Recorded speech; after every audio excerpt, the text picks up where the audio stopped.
সাকিবের দেশে ফেরা ও নিরাপত্তা প্রসঙ্গে কিছু বলেননি বিসিবি সভাপতি ফারুক আহমেদ। বোর্ড সভায় তার অবসরের সিদ্ধান্ত নিয়ে আলোচনা হয়েছে। নতুন সভাপতির নেতৃত্বে তৃতীয় বোর্ড সভায় ছিল বেশ কিছু এজেন্ডা।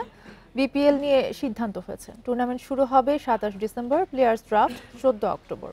টানা ৩ বোর্ড সভায় অনুপস্থিত থাকায় পাপন, নাসির মল্লিক সহ বেশ কয়েকজন সদস্যপদ হারিয়েছেন। শূন্যস্থান পূরণ ও স্ট্যান্ডিং কমিটির দায়িত্ব বন্টনের বিষয়ে সিদ্ধান্ত হয়নি।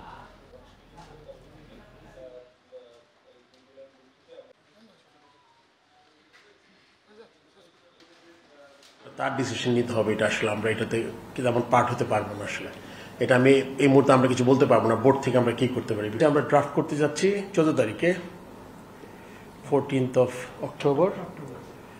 ম্যাচ স্টার্ট হবে, যেটা আমরা আগেই বলেছিলাম, 27th of December।